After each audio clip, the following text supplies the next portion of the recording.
Hello everyone, myself Pancham Singh, an assistant professor in Ajay Kumar Garg Engineering College, AKGC Ghaziabad.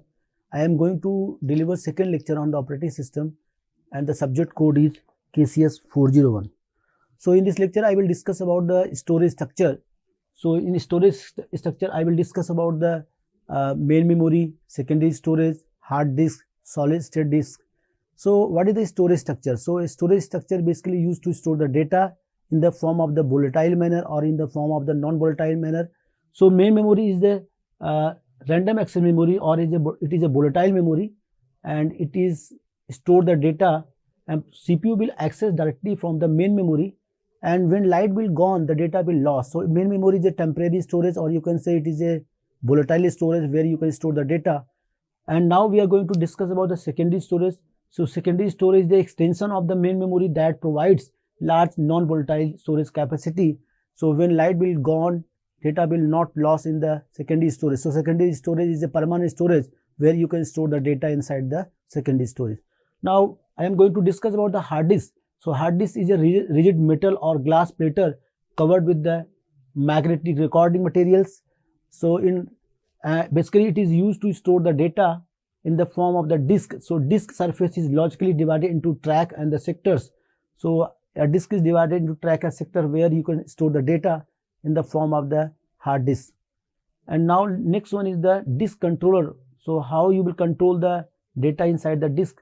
So disk controller determines the logical interaction between the device and the computer. So when you are going to access the data from the disk, so we can execute the disk controller. So disk controller will control the logical extension between the device and the controller, and you can retrieve the data from the disk. Now move forward. The next one is the solid state disk, and it is a faster than the hard disk, non-volatile. It is a non-volatile, and here you are going to use the various technologies becoming more popular and nowadays. So solid state disk basically store the data in the non-volatile manner, and different technologies they are going to use in the solid state disk, and it is very fast in compared to the hard disk. So storage structure is divided into different categories like main memory, secondary storage, hard disk, and solid state disk. So all they are storing the data, but some are storing the data in the form of the volatile memory, and some are storing the data in the form of the non-volatile manner, and they are play very big role in the storage structure. So now I am going to discuss about the storage hierarchy. So storage system organized in hierarchy in the form of the speed, in the form of the cost, in the form of the volatility. So in the terms of the speed, cost, and volatility, caching is basically used to it is a very fastest storage system where you can run the program in the cache. If the data is available in the cache, so you can access the data very fast manner. And what about the device drivers? So device driver for each device controller to manage input output provides uniform interface between the controller and the kernel. So if you are going to access the cache memory, so cache is very fast storage hierarchy or storage device where you can directly interact the data, or you can directly interact the data from the cache memory, and it is very fast. Now move for the device drivers for each device controller to manage input output provides uniform interface between the controller and the kernel. So user can interact with the help of the input output, and kernel will execute the data which user is required. So storage hierarchy play the big role in the storage area, and how you are going to declare one by one, how you can define one by one. So you can see here, here is the register, cache memory, main memory, solid state disk, hard disk, optical disk, and magnetic tape. In terms of the storage, you can discuss about the register. Register is very small storage device. It will store the data in the form of the bit, or you can say it will store the data in the form of the 0 and 1. And the magnetic tape is the largest storage capacity. Here you can store the data in the large amount. So we are going to move from the top to bottom. The speed of the device is going to slow, or you can say the speed of the storage devices is slow, and the cost of the storage devices is going to increase from top to bottom, but in terms of the speed, from bottom to top, the speed of the device is very fast. So register is the small storage device and the speed of the register is very fast. So cost, speed and volatility. So in cost, we are moving from the top to bottom, the cost will be increased. We are moving from the bottom to top, the cost will be decreased. And volatility, we are moving from the top to bottom, it will be non-volatile and you can store the data permanently and you can carry on any place. So now I am going to discuss about the caching. So caching is the very fastest storage device in which we can directly access the data from the cache. So it is an important principle performed at many levels in the computer, in the hardware, operating system and software. So cache is the very fast storage device. Information is in use copied from the slower to the fastest storage temporarily. So data is not stored permanent, it is in the temporary form, and we can change the data as per the requirement. And if you are executing any program that is not available in the cache, so you can call that particular data inside the cache memory and it temporarily will store here, and after new request it will move to the it can be replaced by the new programs. So it is a very fastest storage. So you can run the program in form of the cache. Cache is smaller than storage being cache. Cache management important design program, cache size and replacement policies. So there is a different cache replacement policies are given, and with the help of the cache replacement policy, you can replace the data inside the cache and cache will execute the programs in the faster manner. So what is the DMA? That is direct memory structure or direct memory access. So direct memory access basically used for the high speed input output devices able to transmit information at the close to the memory speeds. So it is very fast and it can directly interact with the input output devices and able to transmit information at the close to the memory speed. And device controller transfer blocks of the data from the buffer storage directly to the main memory without CPU intervention.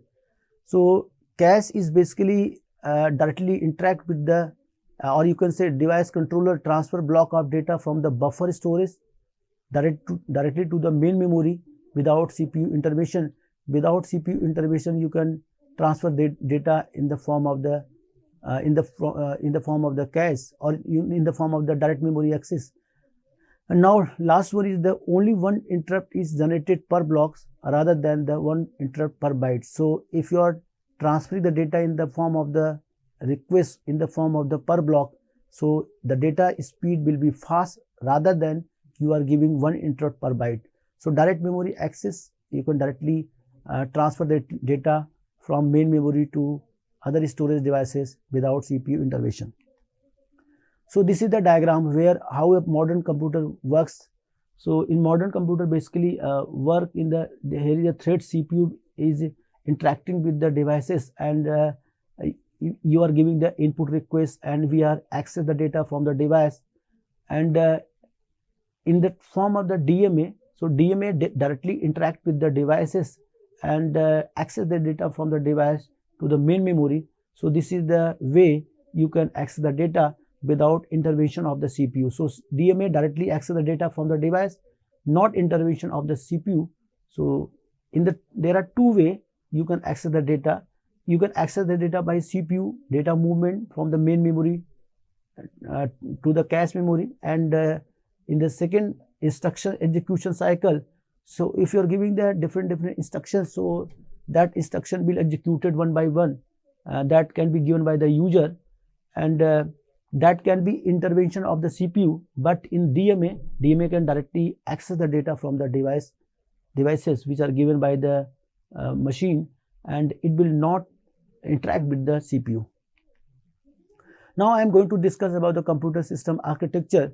So most systems use a single general purpose processor. Most system has a special purpose processor as well. So now we are going to discuss about the multi-processor systems. So multiprocessor system is a type of system where multiple CPU are connected with the single bus, and they are sharing the common memory, that is called the multiprocessors. So multiprocessor system is divided into different categories in the terms of the increased throughput, economy of scale, increased reliability. So multiprocessor system is also known as the parallel system, tightly coupled systems, and the advantage of the multiprocessor system is increased throughput. So if you are using the multiprocessor system, the performance of the CPU is going to increase. In terms of the economy of scale, you can you can save the economy. And now move for the third point, that is increased reliability, like graceful degradation or fault tolerance. So these type of problems you can resolve by using the multiprocessor systems. Multiprocessor systems is divided into two categories. One is the asymmetric multiprocessing and second is the symmetric multiprocessing. So asymmetric multiprocessing, each processor is assigned a specific task through which each processor is executing their programs one by one. But in case of symmetric multiprocessing, each processor perform all tasks in a system. So in asymmetric, all tasks are performed by the system one by one, but in case of symmetric multiprocessing, each processor perform all tasks at a time. So all tasks are given that particular system, and it will execute all tasks in a systematic, or you can say symmetric multiprocessing environment. So here is the symmetric multiprocessing architecture. So in symmetric multiprocessing architecture, number of CPUs they are executing one by one. They are using the common memory, CPU 0, CPU 1, CPU 2. They have own registers and own cache, but they are sharing the common memory area in symmetric multiprocessing architecture. So what is the dual core design? So in dual core design, you can see here multi-chip and multi-core. So this is the this is a group of the CPUs are combined and they work in a dual core manner.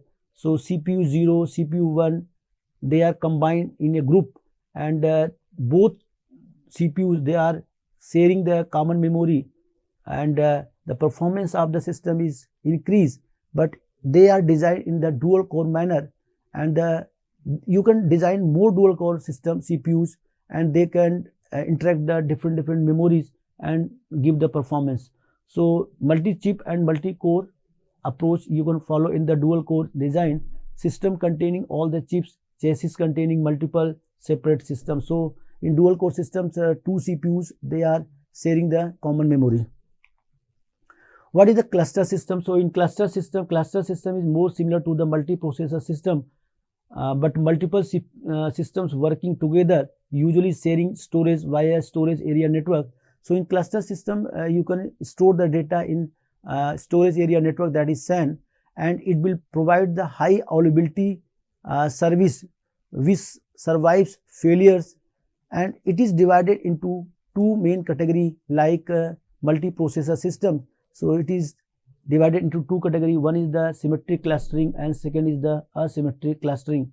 In symmetric clustering has multiple nodes running applications monitoring each other.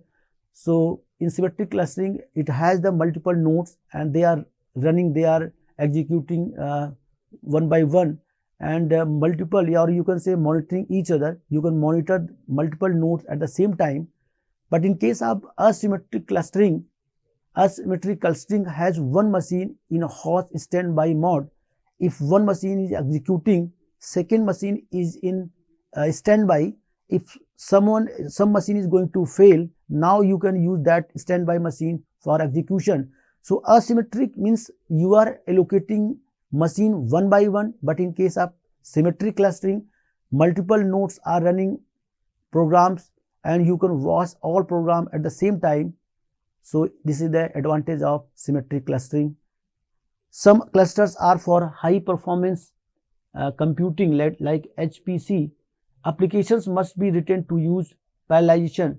So if you are using the parallelization concept, so the performance of the system is very high, or you can say the performance of the system is very high, cost efficient. You can say you manage the cost as well as it is more reliable.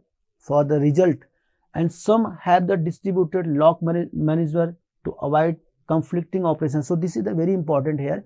So like if you're running the different programs at the same time, so how you will avoid the conflicting operations, like if you're running a machine is executing 100 programs or 20 to 50 programs at the same time, so how you will execute the all program in the parallel architecture, parallelization, and both without conflicting to each other, they are giving the result in the best way.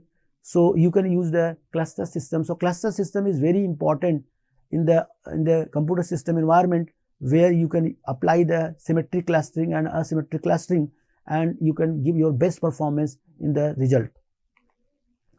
So here is the diagram of the cluster system. So cluster system, basically a system 1, system 2, system 3, all systems are interconnected to each other, and they are storing the information, they are storing the data in storage area network, that is SAN. So all clusters, they can communicate to each other, or you can say all systems, they can interact to each other, they can communicate to each other, and they can store the data in storage area network, that is SAN. So this is the another advantage of cluster systems in compared to the multiprocessor systems. Now operating system structure. So operating system is basically divided into different categories, like multi-programming architecture, you can say time sharing structure. So multi-programming is very important nowadays. Nowadays we are going to design the Windows operating system. So Windows operating system basically support the multi-programming concept, time sharing concept, multi-user concept. So these are the very important here. So multi-programming needed for the efficiency. Single user cannot keep CPU and input-output devices busy at all time. So that's why we are moving on the multi-programming concept. Multi-programming organizes jobs, so CPU always has to want to execute. So if you are going to execute programs one by one, so definitely you will use the concept of the multi-programming. So multiple programs are running at the same time, and CPU will executing each job one by one. So that's why you can busy the CPU more and more. Now next point is a subset of the total job in the system is kept in the memory. So how many jobs are there? They are executing one by one in the multi-programming environment or multi-programming structure. So one job selected at run by job scheduling. So job scheduling, basically it will select the jobs one by one, and each program will executing in multi-programming environment, and all time CPU will be busy, because here is multiple jobs are available and each job is executing one by one. So CPU switches from one job to another job and it is busy.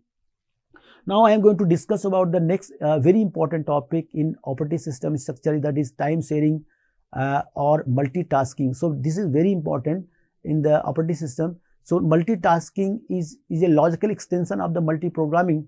So in multitasking, task is a type of job, or you can say task is a small unit of the job where we are going to execute each task one by one. So multitasking is a logical extension in which CPU switches jobs so frequently that user can interact with each job while it is running. So if you are running a program, or you can say if you are running a task, so task, or you can say switching will more frequently occur in the multitasking rather than in multi-programming. And what about the interaction? So response time should be less than 1 second. So the response time, you can say switching will be very fast in the multitasking operating system. Each user had at least one program executing memory. If a program is executing in the memory, that is called the process. So you know what is the difference between process and program? A program in execution, that is called the process. So that's why each user has at least one program executing in memory at a time, that is called process.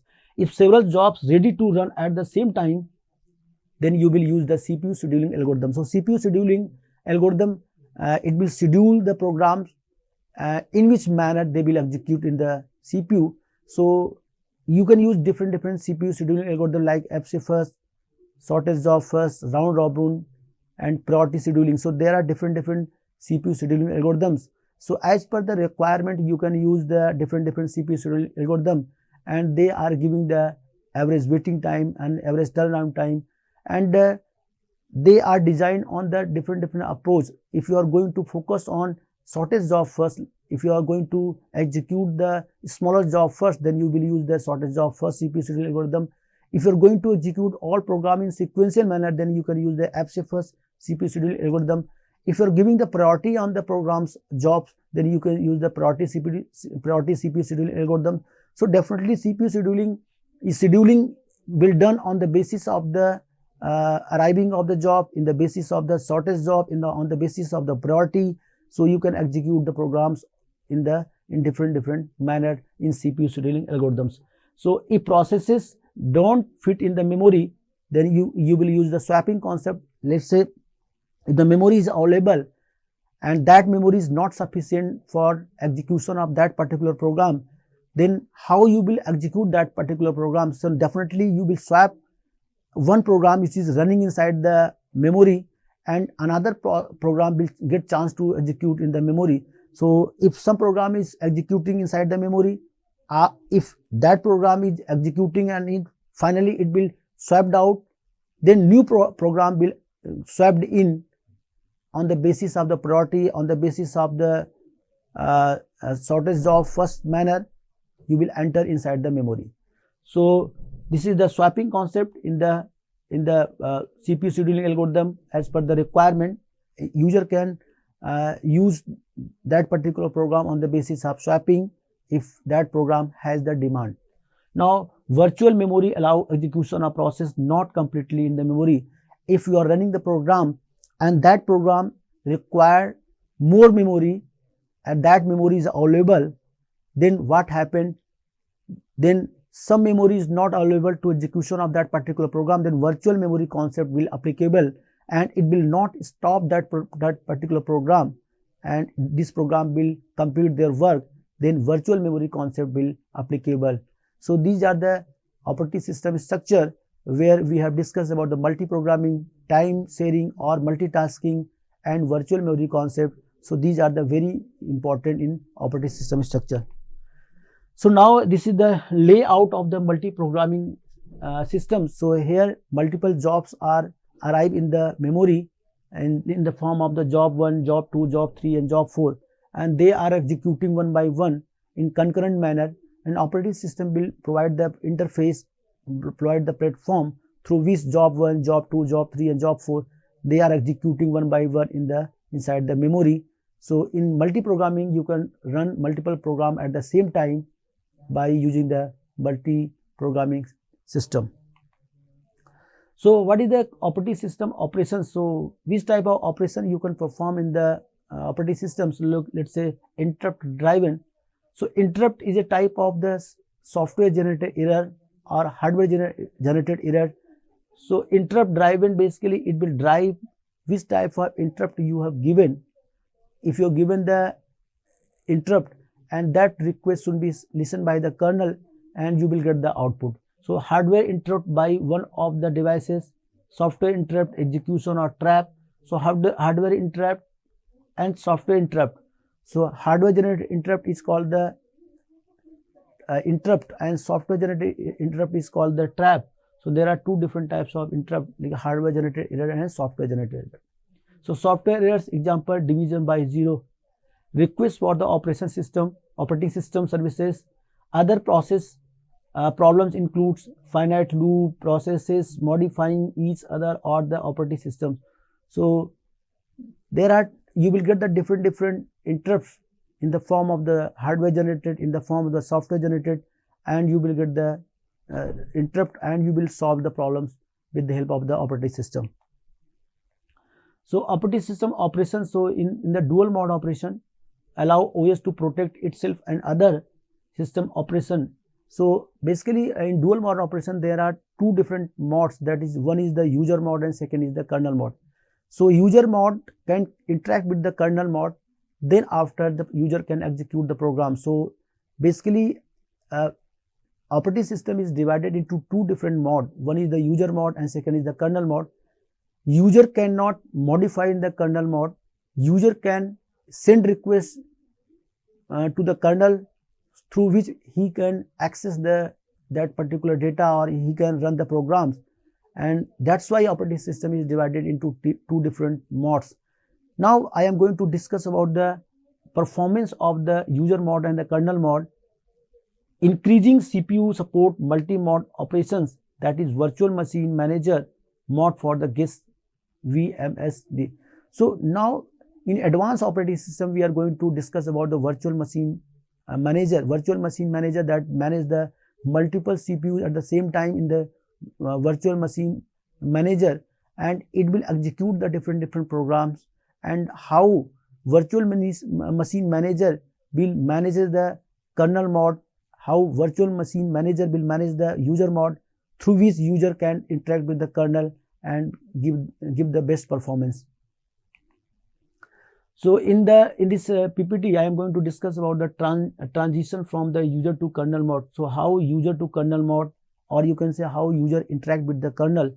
So in the diagram you can see here, user processes are given. So user process executing, or you can say user is giving the request, call system call,